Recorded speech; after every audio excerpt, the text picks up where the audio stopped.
اللہ رب العالمین کا لاکھ لاکھ شکر ہے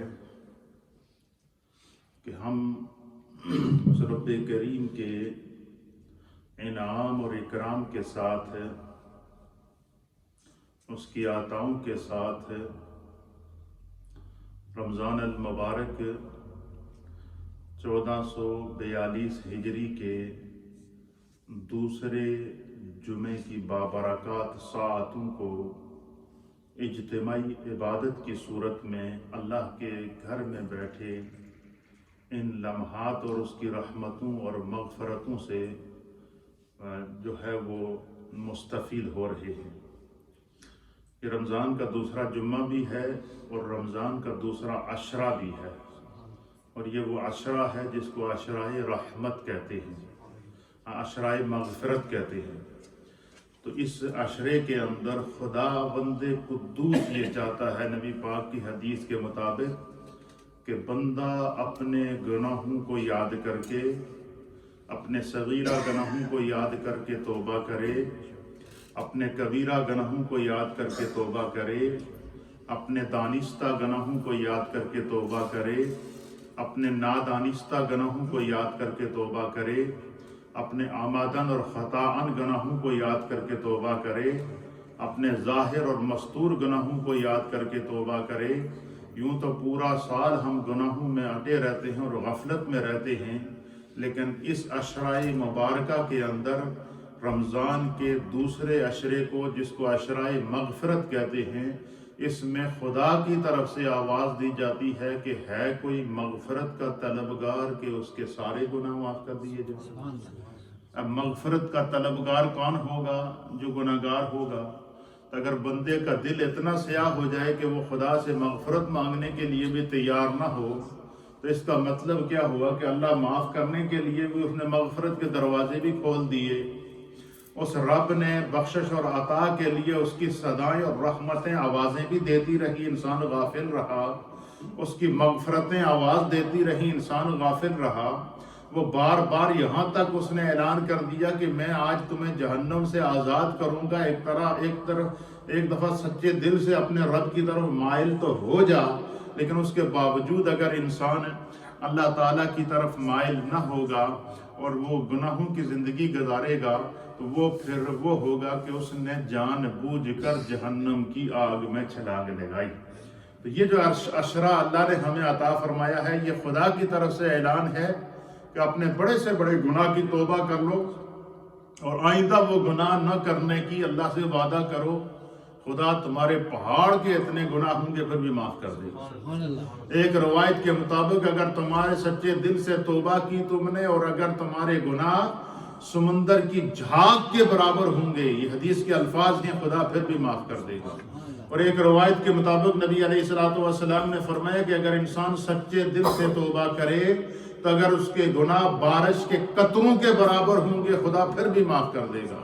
اور ایک روایت کے مطابق نبی علیہ السلام نے فرمایا کہ انسان اگر اپنے گناہوں سے سچی توبہ کرے اور آئندہ گناہ نہ کرنے کا ارادہ فرما لے، تو فرمایا کہ اگر اس کے گناہ ریت کے ذروں کے برابر ہوں گے، خدا پھر بھی معاف کر دے گا۔ اب مجھے بتائیں، بارش کے قطرے کس نے گنتی کیے ہیں؟ ریت کے ذرے کون گنتی کر سکتا ہے؟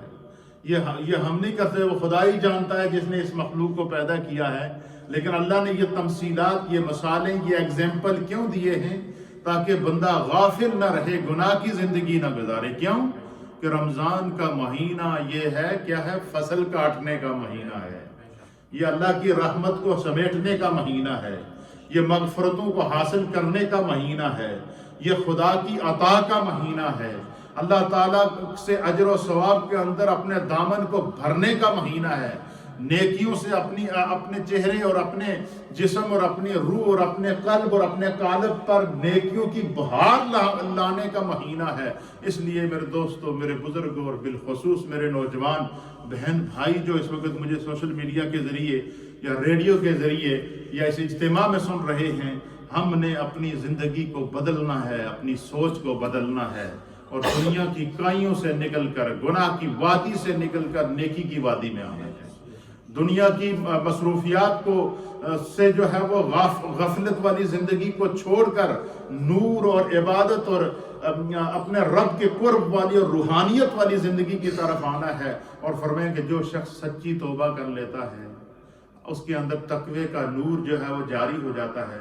اللہ فرماتا ہے سیماہم فی وجوہہم من اثر السجود، اللہ فرماتا ہے وہ دے سجدے دا اثر میں اس دے چہرے تے ظاہر کر دینا، اور دی تسبیحات دا اثر اس کے چہرے پہ ظاہر ہو جاتا ہے، اس کے دل کے نور کا اثر خدا اس کے چہرے پر ظاہر کر دیتا ہے۔ اور پھر نبی علیہ الصلوۃ والسلام نے فرمایا کہ ایک وقت ایسا ہوتا ہے کہ انسان نیکی کر کے تقوی کے ذریعے اور خوف خدا کے ذریعے، خشیت کے ذریعے، حقوق العباد کے ذریعے، حقوق اللہ کے ذریعے، اور اسی طریقے سے معاشرے کے اندر جو احکام خدا اور احکام رسول اور احکام دین ہیں ان پر عمل کے ذریعے، فرمایا ایک وقت ایسا ہوتا ہے انسان کے اوپر کہ اللہ کے حبیب علیہ الصلوۃ والسلام فرماتے ہیں کہ اس کا چہرہ، اس کے اندر ٹپکنے والا جو نور ہوتا ہے اس کا عالم کیا ہوتا ہے۔ نبی علیہ الصلوۃ والسلام نے فرمایا کہ اذا رؤوا ذکر اللہ، جب تم اس خدا کے بندے کا چہرہ دیکھو گے تو تمہیں خدا یاد آ جائے گا۔ یہی وجہ ہے کہ دیکھیں کفار اور مشرکین نبی علیہ الصلوۃ والسلام کی جان کے دشمن تھے، آپ کو طرح طرح کی اذیتیں پہنچاتے تھے، لیکن ساتھ میں یہ کہنے پر مجبور تھے کہ یہ جو چہرہ ہے یہ کسی جھوٹے کا نہیں ہو سکتا۔ وہ دشمن جاں ہو کر بھی نبی علیہ الصلوۃ والسلام کو صادق اور امین کہتے تھے۔ اسی لیے ہمارے فقہاء اور محدثین نے لکھا ہے کہ اگر کسی انسان کی عظمت دیکھنی ہے، کسی انسان کا مرتبہ دیکھنا ہے، کسی انسان کی اچھائی دیکھنی ہے تو اس کی ایک پہچان یہ بھی ہے، اور وہ کیا ہے؟ والفضل ما شاہدت بہل آداء۔ فرمایا کسی بھی چیز کی فضیلت کا معیار یہ ہے کہ اس کے دشمن بھی کہیں کہ بندہ تے چنگا ہے تو ساڈا دشمن لیکن بندہ چنگا ہے، کہ جس کی فضیلت کی گواہی اس کے دشمن دیں، نہ ماننے والے بھی اس کو کہیں کہ بھائی اس کی عادات سے ہمیں انکار نہیں، اس کے اخلاق سے ہمیں انکار نہیں، اس کے اطوار سے ہمیں انکار نہیں۔ کیوں کہ یہ دشمنی جو ہماری ہے یہ تو ذاتی ہے، لیکن اس کا کردار جو ہے ایسا ہے کہ جو روز روشن کی طرح عیاں ہے۔ یہی وجہ ہے کہ سب دشمنیوں کے باوجود، ہجرت کرنے کے باوجود، طائف پہ پتھر کھانے کے باوجود بھی میرے مصطفیٰ کریم کو دشمنان اسلام کیا کہتے تھے؟ صادق اور امین کہتے تھے۔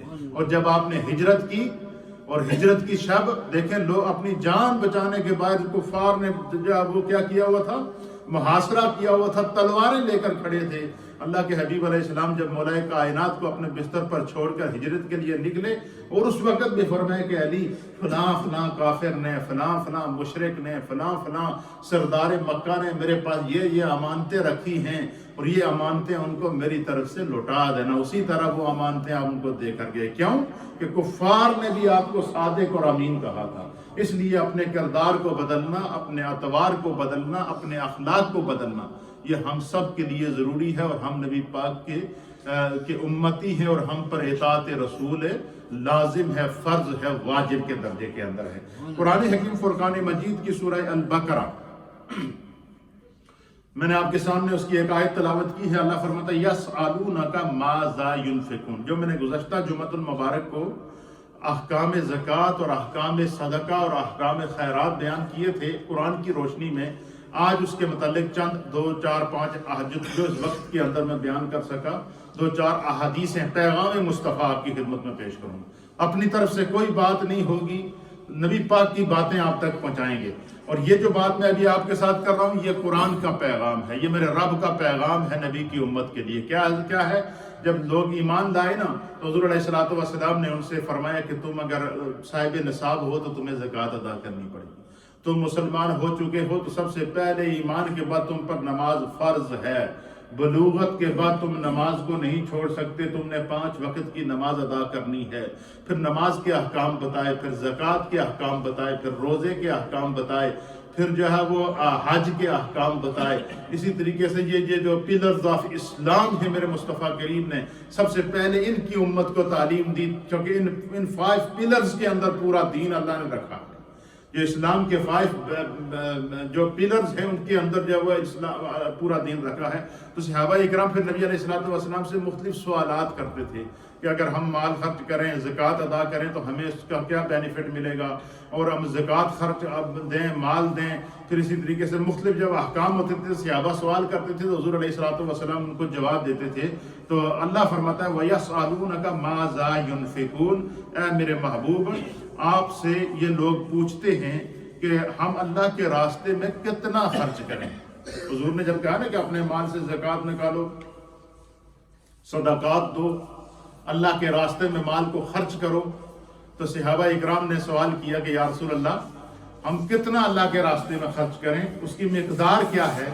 تو اللہ تعالیٰ فرماتا ہے کہ اے میرے محبوب آپ ان کو بتا دیجئے کہ قُلِ الْعَفْوَ، آپ ان سے فرما دیجئے کہ آپ اپنی ضرورت سے زائد جو بھی تم اللہ کے راستے میں خرچ کرنا چاہو تمہیں خدا کی طرف سے اجازت ہے۔ لیکن دیکھیں قرآن نے بھی اصول کیا مقرر کر دیا کہ اپنی ضرورت کو پہلے مقدم رکھو، اپنے بچوں کی ضرورت کو پہلے مقدم رکھو، جو آپ کے جو ہے وہ آپ کے زیر کفالت لوگ ہیں ان کی تربیت اور ان کے اخراجات کا معاملہ سب سے پہلے مقدم رکھو۔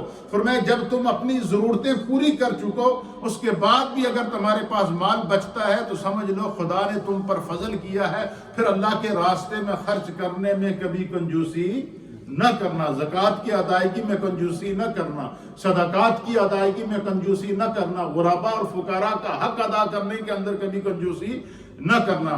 پھر اسی طریقے سے نبی علیہ السلام نے جو ہے وہ یعنی اللہ کے راستے میں یعنی اپنی ضرورت سے زائد جو مال ہے اس کو خرچ کرنے کی تاکید ارشاد ہے۔ حضرت ابن عباس فرماتے ہیں کہ اپنے اہل و عیال کے خرچ سے جو بچے وہ عفو ہوا ہے۔ یہ جو قرآن نے فرمایا کہ قُلِ الْعَفْوَ کہ محبوب آپ فرما دیں کہ اپنی ضروریات سے زیادہ خرچ، اپنی ضروریات کو پوری کرنے کے بعد جو تمہارے پاس مال بچے، دولت بچے، اس میں سے تم دل کھول کر اللہ کے راستے میں کیا کر سکتے ہو، خرچ کر سکتے۔ اس سے رب خوش ہوتا ہے، اور خالی خوش نہیں ہوتا بلکہ کیا فرمایا، جو گزشتہ جمعہ میں نے آیت پیش کی تھی کہ بندہ ایک درہم اگر اللہ کے راستے میں خرچ کرے گا تو اس کو اللہ تعالیٰ 700 گنا بڑھا کر عطا فرمائے گا، بلکہ 1000 گنا بڑھا کر عطا فرمائے گا۔ اور قرآن نے اس کی مثال دی تھی، کیا مثال دی تھی کہ جب بندہ ایک بیج زمین کے اندر بوتا ہے، اس ایک بیج سے ایک پودا نکلتا ہے، لیکن اس ایک پودے سے آگے کتنے خوشے لگتے ہیں گندم کے، کتنے خوشے لگتے ہیں مکئی کے دانہ ایک ہے، اس میں سے ایک جو وہ مکئی کے پودے کے ساتھ 5 چھلیاں لگتی ہیں، اور ایک چھلی کے اندر 1000 دانہ ہوتا ہے۔ یعنی یہ کیا ہے، یہ بڑھوتی ہے، یہ وہ ہے جو اللہ تعالیٰ کی بارگاہ میں جو ہے وہ اللہ کی طرف سے اضافہ کیا گیا، بالکل بے عین ہی۔ اسی طریقے سے اللہ رب العالمین فرماتا ہے کہ جب بندہ اللہ کے راستے میں مال کو خرچ کرے، زکوٰۃ کی صورت میں، صدقات کی صورت میں، عطیات کی صورت میں، تو پھر کیا ہوتا ہے، فرمایا کہ پھر کیا ہوتا ہے، اللہ تعالیٰ اس کے مال کے اندر غیب سے اضافہ فرماتا ہے، اس کے مال کو بڑھا کر اللہ کے راستے میں عطا فرماتا ہے۔ حضرت ابو امامہ رضی اللہ تعالیٰ عنہ بیان کرتے ہیں، آپ فرماتے ہیں کہ حضور نبی اکرم صلی اللہ تعالیٰ علیہ وآلہ وسلم نے ارشاد نقل فرمایا، تو وہ فرماتے ہیں حضور علیہ السلام نے فرمایا کہ اے آدمی جو تجھ سے زائد ہے اس کو تو اللہ کے راستے میں خرچ کر دے تو یہ تمہارے لیے بہتر ہے اس سے کہ جو تو اپنے پاس روک کے رکھے۔ فرمایا کہ جب انسان کی ضرورتیں پوری ہو جائیں اور اس کے سامنے کوئی ضرورت مند آ جائے، اس کے سامنے کوئی غریب آ جائے، اس کے سامنے کوئی یتیم آ جائے، اس کے سامنے کوئی جو ہے وہ ایسا مستحق آ جائے کہ وہ اس کا وقت مشکل سے گزرتا ہے اور انسان کی اپنی ضرورتیں پوری ہو جائیں، تو فرمایا کہ اسے جس طرح اپنے بچوں کا احساس کرنا چاہیے اس طرح دوسروں غرباء اور ضرورت مندوں کا بھی کرنا چاہیے۔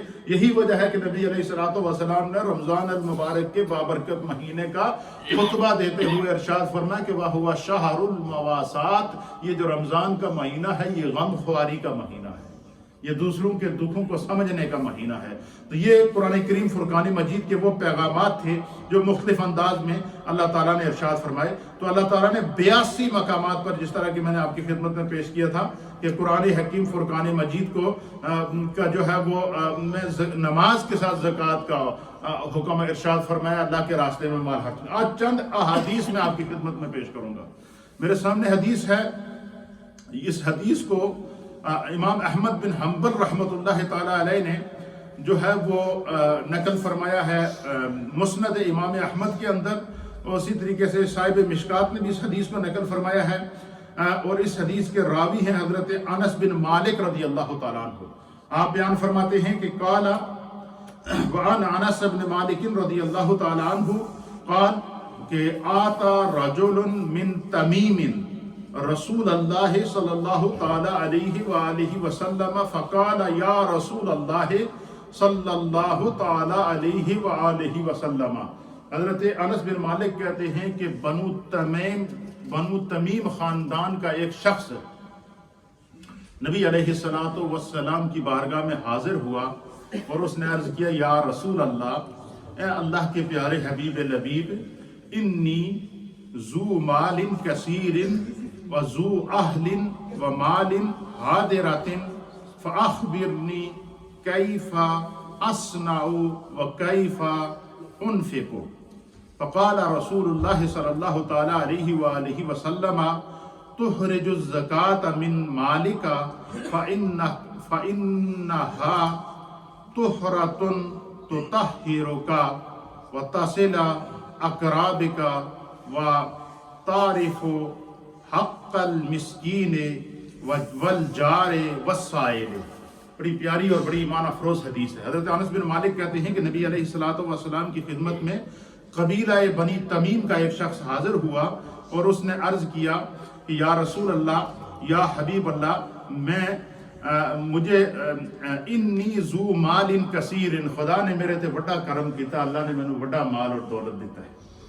کیا اللہ نے مجھے بہت مال اور دولت عطا فرمایا ہے، اولاد بھی اللہ نے عطا فرمائی ہے، مال بھی اللہ نے عطا فرمایا ہے، بہت کچھ مال جائیداد اہل و عیال میں رکھتا ہوں، اور خدا نے ہر چیز میں جو مجھے فراوانی سے عطا فرمایا ہے۔ میں اس لیے آپ کی خدمت میں حاضر ہوا ہوں کہ آپ مجھے بتائیے کہ میں کیا کروں اور کس طرح اس مال کو اور اپنی اولاد کا حق ادا کروں۔ تو رسول اللہ صلی اللہ تعالیٰ علیہ وآلہ وسلم نے فرمایا کہ تم اپنے مال اور اپنے مال کو اپنے اہل و اولاد پر خرچ کرنے کے بعد، اپنی ضروریات کو پورا کرنے کے بعد، تم اپنے مال سے کیا کرو، تخرج الزکاۃ، اپنے مال سے زکوٰۃ نکالو۔ کیا کرو؟ اپنے مال سے زکوٰۃ نکالو۔ فَإِنَّهَا طُہْرَةٌ، کہ تم اپنے مال سے کیا کرو، زکوٰۃ نکالو، اس لیے کہ زکوٰۃ پاک کرنے والی چیز ہے اور یہ تمہیں پاک کر دے گی۔ اس سے اپنے رشتہ داروں کے ساتھ حسن سلوک کرو، مساکین کے ساتھ حسن سلوک کرو، ضرورت مندوں کے ساتھ حسن سلوک کرو، سائر اور مسافروں کے ساتھ حسن سلوک کرو۔ فرمایا کہ جو اللہ تعالیٰ نے تمہیں مال و دولت دیا ہے، اس کو جو تمہاری ضروریات سے زیادہ بچتا ہے، اور اس صحابی رسول نے عرض کیا کہ یا رسول اللہ، میں آپ کی خدمت میں حاضر ہوا ہوں، اللہ نے مال بھی بڑا دیتا ہے، دولت بھی بڑی دیتی ہے، اولاد بھی دی ہے، کاروبار بھی دیا ہے، تو میں اس کو اگر اسلامی احکام کے مطابق خرچ کرنا چاہوں تو اس کا طریقہ کار کیا ہے؟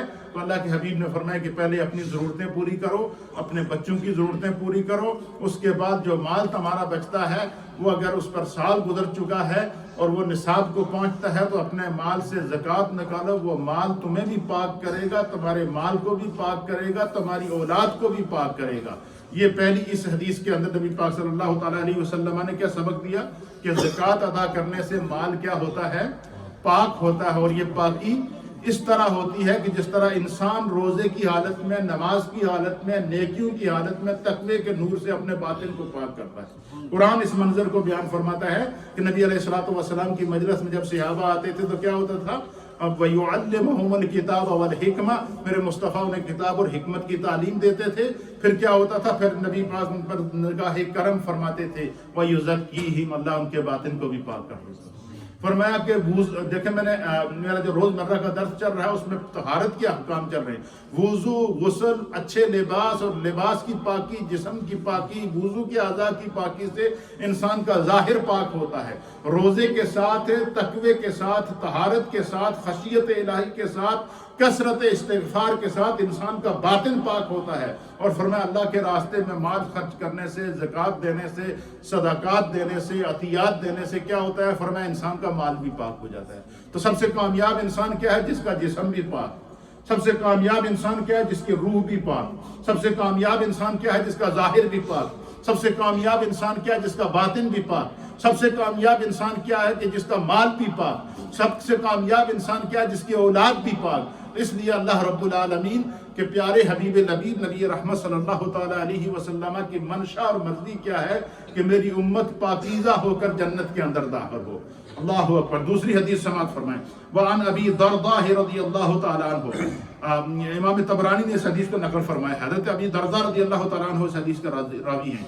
قال رسول اللہ صلی اللہ تعالیٰ علیہ وآلہ وسلم، اللہ کے پیارے حبیب نبی رحمت جناب سید المرسلین صلی اللہ تعالیٰ علیہ وآلہ وسلم نے ارشاد فرمایا، خمس، حضور نے فرمایا 5 چیزیں ایسی ہیں، ما جاء بہن مع الایمان دخل الجنت، حضور علیہ السلام نے فرمایا کہ 5 چیزیں ایسی ہیں جو شخص حالت ایمان میں ان 5 امور کو انجام دے گیا، اس کے لیے سوائے جنت کے اور کچھ راستہ نہیں۔ اور وہ ان 5 چیزوں کی نشاندہی بھی فرما دی ہے۔ کیا؟ جنت کا راستہ بھی بتا دیا، جنت میں داخل ہونے کا ذریعہ بھی بتا دیا، جنت میں داخل ہونے کے احکام بھی بتا دیے، اور ساتھ میں یہ بتا دیا کہ 5 امور اگر انسان اپنی ظاہری زندگی کے اندر، خدا نے ہمیں بچپن دیا، پھر اللہ نے لڑکپن دیا، پھر خدا نے جوانی دی، پھر اللہ ہمیں بڑھاپے تک لے گیا، یہ خداوند قدوس کی انسان پر وہ کرم ہوتے ہیں کہ اللہ اسے زندگی کی بہاریں دکھاتا ہے، اور فرمایا کہ اگر وہ انسان چاہے کہ کامیاب زندگی گزارنے کے بعد جیسے ہی قبر کے اندر سارے اس کو تنہا چھوڑ کے جائیں، وہاں میرے مصطفیٰ اس کو اپنے دامن رحمت کے اندر لے لیں، اپنے دیدار سے شاد کام کریں، اور وہاں پر فرشتے جب حساب و کتاب کرنے کے لیے آئیں تو یہ اعلان کرتے ہوئے جائیں کہ نم کا نعمت العروس، سو جا جس طرح کے دلہن سوتی ہے۔ کیوں؟ کہ تو نے دنیا میں نافرمانی نہیں کی، دنیا میں گناہ سے بچا رہا، دنیا میں احکام کو ادا کرتا رہا، اطاعت خدا اور اطاعت رسول کو اپنی زندگی کا مقصد اور منشا تم نے بنائے رکھا۔ تو فرمایا کہ حضور علیہ السلام نے فرمایا کہ خمس من جاء بہن مع الایمان، اللہ کے حبیب علیہ السلام نے فرمایا کہ 5 چیزیں ایسی ہیں جو ان کو اللہ تعالیٰ کی بارگاہ میں حالت ایمان میں لے کر گیا۔ جو انسان، لیکن دنیا میں کسی نے نہیں رہنا ہے، سب سے کامیاب انسان وہ ہے کہ جس کی موت ایمان کے ساتھ ہو جائے۔ دنیا سے جو بندہ کامیاب گیا، جو ایمان کی حالت میں گیا، سمجھ لو اس کی دنیا بھی کامیاب ہے اور آخرت بھی کامیاب ہے۔ تو سب سے ہمیشہ سلامتی ایمان کی ہمیں کیا کرنی چاہیے؟ دعا کرنی چاہیے۔ ہم سے وہ لوگ کئی گنا بہتر ہیں جو حالت ایمان میں اس دنیا کو چھوڑ گئے ہیں، عارضی دنیا کو۔ تو فرمایا کہ جو شخص 5 چیزیں اپنے ساتھ لے کر آیا، ان میں سے کیا ہے؟ فرمایا کہ من حافظ علی صلوات الخمس، حضور نے فرمایا کہ جڑا شخص اپنی زندگی میں 5 نمازیں جو خدا نے اس پر فرض کی ہیں ان کی حفاظت کرتا ہے۔ کیا کرتا ہے؟ دیکھیں، ہمیں کوئی تکلیف پہنچے تو ہمیں خطرہ ہوتا ہے، ہمیں اپنی جان کی حفاظت کرنی چاہیے یا نہیں؟ ہمیں یہ ہوتا ہے کہ یہ خطرناک راستہ ہے، ادھر سے نقصان ہو سکتا ہے، ہم بچتے ہیں۔ کہیں سے دشمن کے حملے کا خدشہ ہو تو سب سے پہلے ہماری کیا کوشش ہوتی ہے کہ ہم اپنی باڈی کو، اپنے جسم کو سیف کریں، تاکہ ہم ہر طرح کی چوٹ سے، ہر طرح کی تکلیف سے، ہر طرح کے دکھ سے، ہر طرح کی اذیت سے اپنے آپ کو بچا کے رکھیں۔ اللہ کے حبیب علیہ السلام نے کیا فرمایا کہ من حافظ علی صلوات الخمس علی وضوءہن و رکوعہن و سجودہن و مواقیتہن، اللہ اکبر۔ حضور علیہ السلام نے فرمایا کہ جس شخص نے اپنی 5 نمازوں کی حفاظت کس طرح کی؟ اچھے وضو کے ساتھ کی، اچھے رکوع اور سجدے کے ساتھ کی، اچھے قیام کے ساتھ کی، اور وقت کے اوپر 5 نمازوں کو ادا کیا۔ فرمایا کہ جس بندے نے دنیا میں اس طرح پابندی کے ساتھ دن میں 5 نمازیں گزاری کہ اچھا وضو کر کے نماز ادا کی، پھر اچھے پاک لباس پہن کر نماز ادا کی، اور اچھے اہتمام کے ساتھ نماز ادا کی، خشوع اور خضوع کے ساتھ نماز ادا کی، نماز کے تمام حقوق اور فرائض کو ادا کرتے ہوئے اس نے زندگی میں اپنی نماز کی پابندی کی، حضور نے فرمایا جیسے ہی اس کی روح کف سے انصری سے پرواز کرے گی، دخل الجنہ، خدا اس کو جنت میں اس کا مقام عطا فرمائے۔ یہ پہلی چیز ہے۔ اور دوسری چیز کیا ہے؟ فرمایا وصام رمضان۔ اب یہ 5 پلر آف اسلام نبی پاک نے اس حدیث کے اندر بیان کر دی ہے۔ اسلام کے کتنے پلر ہیں؟ پہلا کیا ہے؟ کلمہ شہادت، مسلمان ہونا۔ دوسرا کیا ہے؟ نماز۔ تیسرا کیا ہے؟ زکوٰۃ۔ چوتھا کیا ہے؟ روزہ۔ اور 5واں کیا ہے؟ حج۔ یہ 5 پلر آف اسلام ہیں، اس کے اندر پوری ہماری لائف گزرے گی، اسی کے اندر سارے احکامات آتے ہیں۔ تو حضور نے فرمایا کہ جس نے 5 نمازوں کی حفاظت کی، خدا اس کی حفاظت کرے گا۔ کس سے؟ جہنم سے۔ اللہ تعالیٰ اس کو جنت میں داخل الجنت، اسے فوراً جنت میں داخل کر دیا جائے گا۔ اور دوسری کیا ہے؟ وصام رمضان، جیسے ہی رمضان کے روزے آئے تو اس نے اہتمام کے ساتھ رمضان کے روزے رکھے۔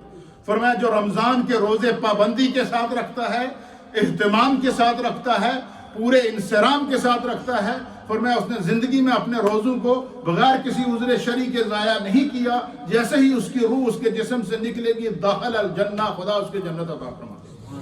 اور تیسری چیز کیا ہے؟ نبی علیہ السلام نے فرمایا کہ تیسری چیز یہ ہے وحج البیت، کہ جس ان استطاع الیہ سبیلا، کہ جس شخص کو اللہ تعالیٰ نے استطاعت عطا فرمائی، توفیق عطا فرمائی، تو اس نے اللہ کے راستے میں حج ادا کر لیا جا کے۔ فرمایا کہ حج کے لیے دیکھیں کیا ہوتا ہے، دیکھیں بندہ پیسے خرچ کر کے جب حج کے لیے جاتا ہے، حج تو ہوتا ہی ہوتا ہے، لیکن اس کے ساتھ کیا ہوتا ہے؟ دیکھیں ہماری باقاعدہ آؤٹنگ ہو جاتی ہے، ہم دوسرے ملک میں چلے جاتے ہیں، سیر و سیاحت ہوتی ہے، پوری دنیا کے انسان وہاں جمع ہوتے ہیں، ہر طرح کی ثقافت اس کو دیکھنے کو ملتی ہے، یہ ایک اضافی طور پر یعنی انسان کو معلومات ملتی ہے۔ لیکن فرمایا کہ بظاہر تو وہ حج کے لیے گیا ہے، لیکن جب حج کر کے حج کے احکام کو پورا کر کے واپس آیا تو اللہ کے حبیب علیہ الصلوۃ والسلام نے فرمایا راجع، وہ جب لوٹتا ہے کب ولدتہ امہ، جس طرح جب گیا تھا تو گناہوں سے آلودہ تھا، سر سے پاؤں تک گناہوں میں ڈوبا ہوا تھا، لیکن جب اللہ تعالیٰ کی عطا سے وہ حج کے لیے گیا اور اس کے احکام ادا کر کے واپس آیا تو فرمایا وہ اس طرح واپس لوٹا کہ گویا کہ اس کی ماں نے اسے ابھی جنم عطا فرمایا۔ فرمایا کہ جس نے اللہ کے راستے میں حج عطا کیا، ان استطاع الیہ سبیلا، جو اگر اللہ نے اس کو طاقت عطا فرمائی تو فرمایا داخل الجنت، خدا بندے قدوس اسے جنت میں داخل فرمائے۔ تو اپنے آپ کو جنت میں داخل کرنے کا انتظام کس نے کرنا ہے؟ ہم میں سے ہر ایک نے خود کرنا ہے۔ اور چوتھی چیز کیا ہے؟ فرمایا کہ آت الزکات طیبۃ بہا نفسہ، حضور علیہ الصلوۃ والسلام نے فرمایا کہ جب بندے کو خدا بندے قدوس مال عطا فرمائے تو وہ اپنے مال سے زکوٰۃ نکالے، صدقات نکالے، عطیات نکالے، لیکن اس طرح نہیں، طیبۃ، جس طرح پاکیزہ جو ہے وہ محنت کر کے حلال کی کمائی کرتا ہے، اسی طریقے سے حلال کمائی سے اللہ کے راستے میں زکوٰۃ نکالے، حلال کمائی سے اللہ کے راستے میں صدقہ عطا کرے، حلال کمائی کے ساتھ اللہ کے راستے میں اپنے مال کو خرچ کرے۔ فرمایا جو شخص حلال کمائی کے ساتھ اللہ کے راستے میں مال خرچ کرتا ہے تو اس کا کیا ہوتا ہے؟ فرمایا کہ وہ داخل الجنت، خدا بندے قدوس اسے جنت کے اندر کیا کر دیتا ہے؟ داخل فرما دیتا ہے۔ پھر اسی طریقے سے اللہ کے حبیب فرمایا کہ جب بھی تم اللہ کے راستے میں مال خرچ کرو، کیا کرو؟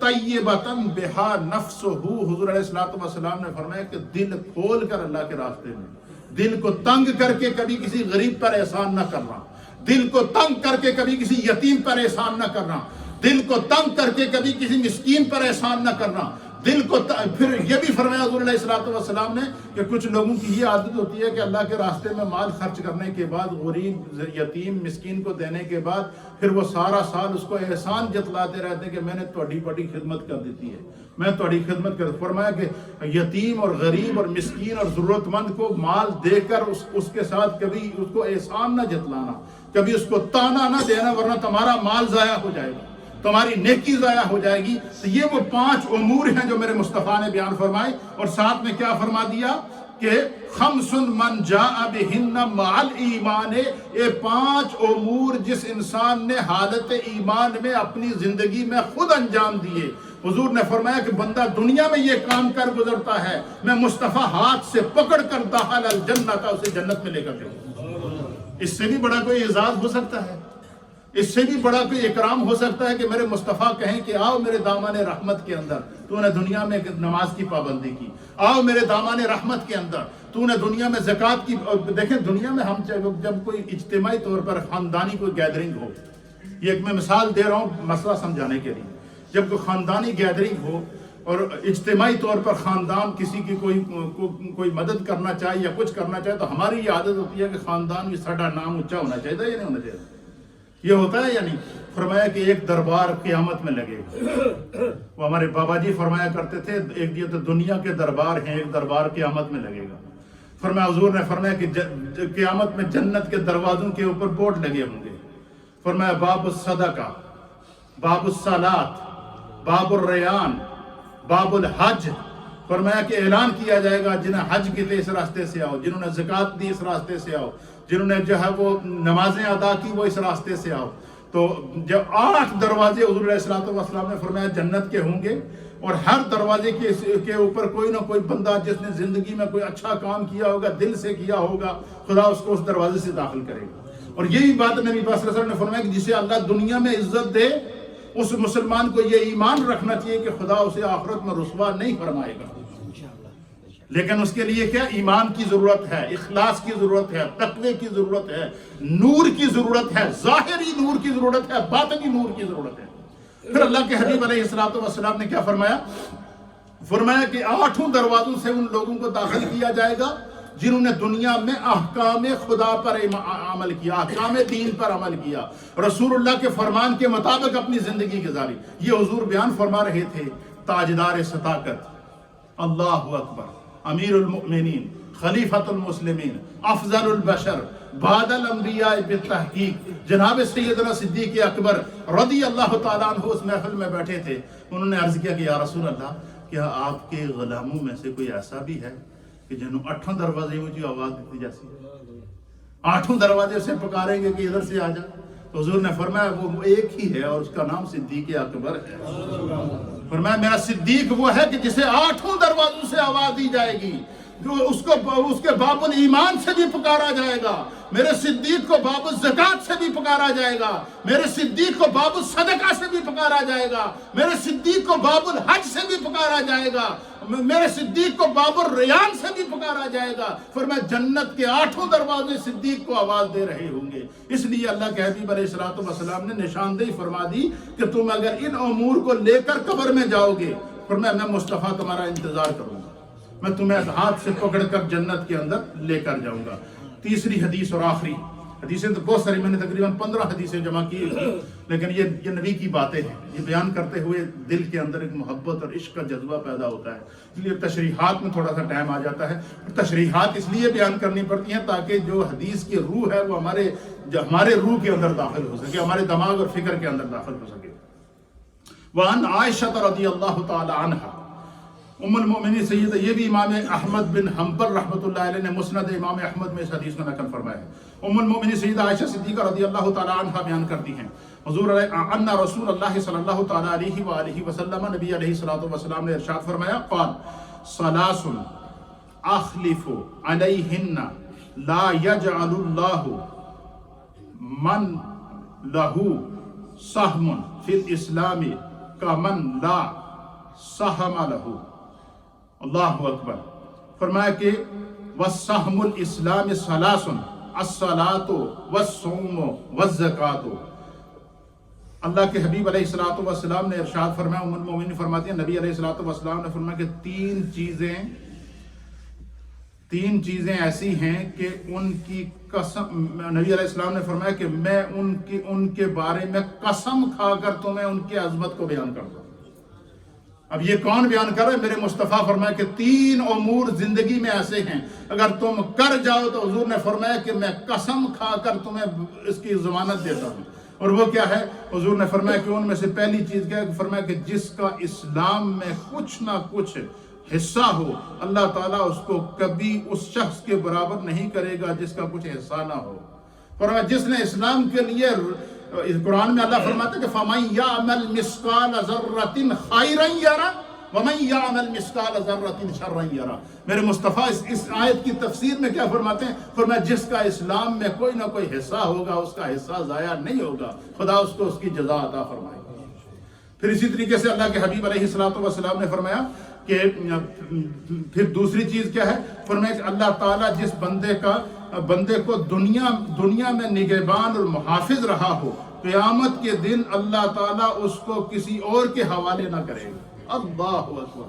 اب اللہ دیکھیں، خدا ہمارا محافظ ہے، اللہ نے ہمیں عزت دی ہے، خدا نے ہمیں دولت دی ہے، اللہ نے ہمیں حفاظت والا جسم دیا ہے. خدا نے ہمیں دنیا میں کسی کا محتاج نہیں کیا ہے. اللہ تعالیٰ ہمیں قدم قدم پر عزت عطا فرماتا ہے. حضور نے فرمایا جس کو خدا دنیا میں عزت دے آخرت میں رسوا نہیں کرے گا. ہاں اگر انسان دنیا میں عزت پانے کے باوجود حقوق ادا نہیں کرتا پکڑ ہوگی، زکوٰۃ ادا نہیں کرتا پکڑ ہوگی، نماز ادا نہیں کرتا پکڑ ہوگی، حج ادا نہیں کرتا پکڑ ہوگی. یہ ایسی عادتیں ہیں ہم لوگوں میں کہ بھائی حج کے اوپر جناب یعنی 5,000 6,000 پاؤنڈ خرچ ہوتے ہیں، کون خرچ کرے؟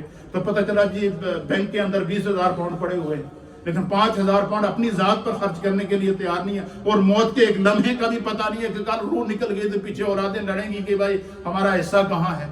اس لیے فرمایا کہ جو خدا نے تمہیں زندگی میں موقع دیا ہے اپنی زندگی میں حقوق ادا خود کرو، فرائض ادا خود کرو، احکام پر عمل خود کرو، تاکہ تم جب قبر کے اندر داخل ہو جاؤ تو میرے مصطفیٰ تمہارا انتظار کرتے ہوئے تمہیں اپنے ہاتھ سے پکڑ کر جنت کی طرف لے کر جائے. یہ ہے احکام دین، اس کی طرف ہمیں آنا ہے. ہمارے دل غافل ہو چکے ہیں، دل سخت ہو چکے ہیں، سوچوں میں ہماری جو ہے وہ طرح طرح کی جو ہے وہ مختلف قسم کے وسوسے جنم لے رہے ہیں اور ہم مشکلات سے گزر رہے ہیں. امت مشکل میں ہے. ہم نے مشکل سے نکلنے کا حل میرے مصطفیٰ نے بتا دیا کہ ایمان پر قائم رہو. مشکل سے نکلنے کا آخری بات، مشکل سے نکلنے کا حل میرے مصطفیٰ نے بتا دیا کہ جب تم پر زکوٰۃ فرض ہو تو زکوٰۃ ادا کرو. مشکل سے نکلنے کا حل میرے مصطفیٰ نے بتا دیا کہ غریب، ضرورت مند، یتیم، مسکین کی کفالت کرو. مشکل سے نکلنے کا حل میرے مصطفیٰ نے بتا دیا کہ اگر اللہ نے تمہیں استطاعت دی ہے تو سب سے پہلے حج کی فکر کرو. مشکل سے نکلنے کا حل میرے مصطفیٰ نے تمہیں بتا دیا کہ اگر تم صاحب نصاب ہو تو زکوٰۃ ادا کرو. مشکل سے نکلنے کا حل تمہیں میرے مصطفیٰ نے بتایا کہ اگر اللہ نے جسم دی ہے، صحت دی ہے، توانائی دی ہے تو روزہ رکھو. جسم اور مشکل سے نکلنے کا حل میرے مصطفیٰ نے بتا دیا کہ خداوند قدوس اور اس کے مصطفیٰ کے بتائے ہوئے احکامات کے مطابق اپنی زندگی گزارو. فرمایا یہ زندگی ہمارے لیے امتحان ہے، یہ زندگی عارضی زندگی ہے اور اس میں ہمیں آزمایا جا رہا ہے. اللہ ہمیں دین کو سمجھنے کی توفیق عطا فرمائے. یہ احکام مسلسل ایوری ڈے جو میرا درس ہوتا ہے ہر روز عصر کے بعد وہ میں بیان کرتا ہوں. کل میں نے درس بڑا زبردست قسم کا درس دیا تھا جس میں نے کہا تھا کہ جو لوگ سنتیں چھوڑتے ہیں، نوافل چھوڑتے ہیں، مستحبات کو چھوڑتے ہیں اور فرائض پڑھ کر بھاگ جاتے ہیں ان کی سزا کیا ہے. کل میں نے درس میں بیان کیا تھا تو مجھے یہیں بیٹھے ہوئے ساتھیوں نے کہا کہ امام صاحب اس درس کو آپ ایک دن جمعے میں بھی لوگوں کو بتائیں کہ جمعہ پڑھ کے فوراً بھاگتے ہیں، پیچھے نہ سنتوں کی فکر ہے نہ نوافل کی فکر ہے. اس لیے میرے دوستو جب اللہ کے گھر میں آ جاؤ تو نماز پوری کر کے جایا کرو. اس لیے نماز کے اندر ہم میں سے ہم لوگوں کا مزاج بن گیا ہے کہ ہم شارٹ کٹ چاہتے ہیں کہ ہر کام کے اندر ڈنڈی ماری جائے، عبادت میں بھی ڈنڈی ماری جائے، محنت میں بھی ڈنڈی ماری جائے، مزدوری میں بھی ڈنڈی ماری جائے اور اس لیے ان چیزوں سے ہم نے اپنے آپ کو بچانا ہے. ہم مسلمان ہیں، ہم نے اپنی اصلاح کرنی ہے. خدا ہمیں اصلاح کی توفیق عطا فرمائے. یہ اصلاحی بیان جاری و ساری ہیں. اس کے مطابق میں نے 8 احادیث منتخب کی ہوئی ہیں. میں چاہوں گا کہ اس کو آگے کنٹینیو کروں گا. اللہ تعالیٰ برکات نصیب فرمائے.